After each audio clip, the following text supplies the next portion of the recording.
پکا جانتی ہیں۔ آمنہ کے لال صلی اللہ علیہ وسلم نے واضح کر کے سیدھا سیدھا بتا دیا ہے کہ کل قیامت کو کوئی بندہ یہ نہ کہے کہ میرا تو فلاں ہستی سے تعلق تھا، دنیا میں میرا یارانہ تھا تو میں بچ جاؤں گا۔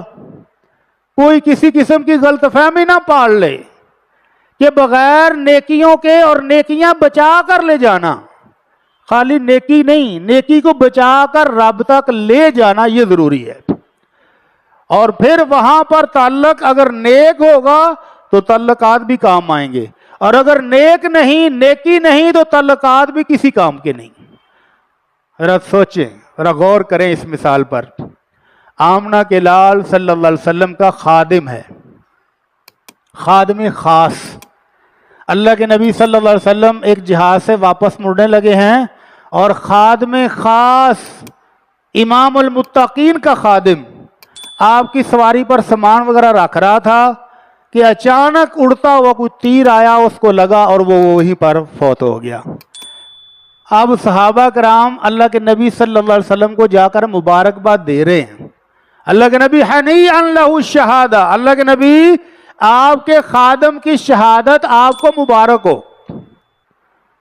خادم کس کا ہے؟ دونوں جہانوں کے سردار کا۔ فوت کیسے ہوا ہے؟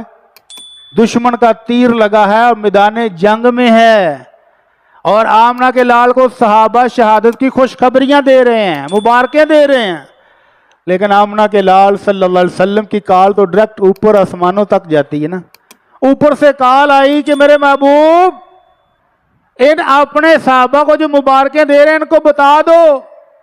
اللہ کیا بتاؤں؟ فرمایا جس کی شہادت کی مبارکیں دے رہے ہو وہ جہنم کی آگ میں جل رہا ہے۔ اللہ کے نبی کیا ہوا؟ کیوں جہنم میں چلا گیا ہے؟ آپ کا صحابی بھی ہے، آپ کا خادم بھی ہے، آپ کے ساتھ تعلق بھی ہے، اور آخری دم تک تعلق بھی ہے، پھر جہنم میں کیوں چلا گیا ہے؟ فرمایا جو مال غنیمت مجاہدین کو حاصل ہوا تھا اس میں سے ایک چادر اس نے بلا اجازت اٹھا لی تھی، اور وہی چادر لتشتعل علیہ نارا، وہی چادر جہنم کی آگ بن کر اس کے اوپر بھڑک رہی ہے۔ کیا پتہ چلا کہ تعلق امام الانبیاء کے ساتھ بھی ہو تو بد دیانت کی نجات پھر بھی نہیں ہے۔